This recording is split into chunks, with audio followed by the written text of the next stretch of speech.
Hello there and welcome back to Hydroponics Daily, your go-to podcast for everything soilless cultivation.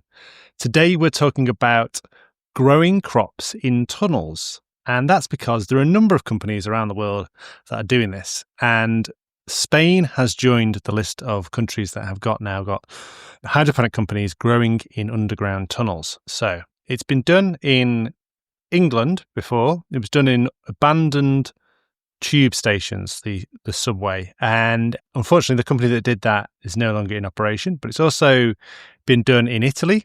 There's a tunnel farm company in Italy, and now Spain have set up a company doing this. So this one is an old abandoned quarry or mine. I think in Finland they do this, and it's like old air raid shelters. There's a lot of air raid shelters in Finland.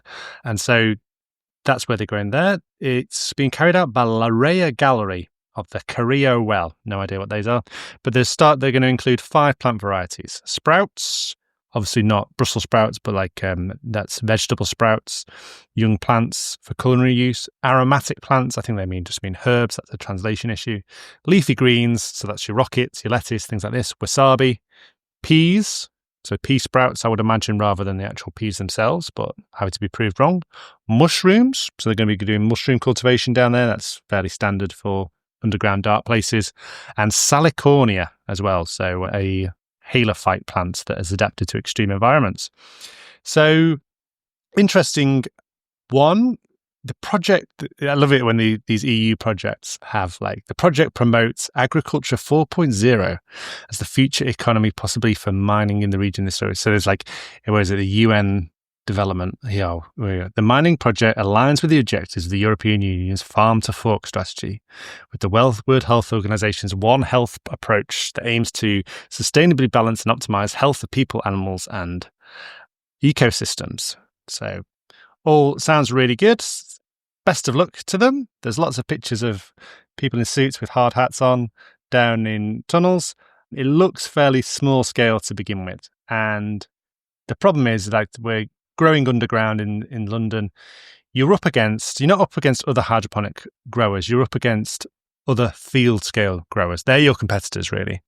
And so you've really got to have a unique selling point beyond that. So if you look at another story from Horti Daily this week, there's a comparison. So if you think about them growing herbs in small tunnels in Spain or Finland or London or Italy, there's the case of Filippo Carrara, and he's a 29-year-old basil farmer from Italy, and he is growing 60 hectares of basil in a field.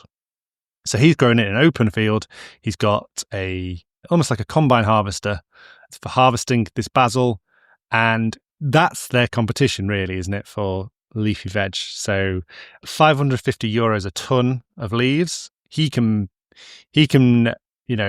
sign contracts with large suppliers and things like this, whereas €550 a ton is not going to get you far in hydroponics in a tunnel with all the logistics and equipment and capital and labor and things like this involved. So it's an interesting one. It's been interesting to see where the dust settles on the tunnel growers in a few years' time. It's certainly different too. So you can't get many vertical tiers compared to a conventional vertical farming system. So there's disadvantages there. The main advantages are a stable environment. So it's cool in the summer and warm in the winter. So you don't have heating costs.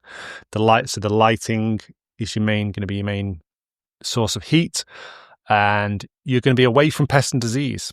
So Filippo Carrera, with his 60 hectares of basil, he will have to deal with a lot of outdoor pest and disease and have an integrated pest management system. Whereas if you're growing in a tunnel, you can pretty much exclude a lot of pest and disease unless you bring it in accidentally on yourself or your growing material. So it'd be interesting to know people's thoughts about growing in mine shafts, subway tunnels, air raid shelters, things like this. Are there any other advantages I've missed? In the London Underground is heating up every year, and they haven't worked out how they're going to cool it down.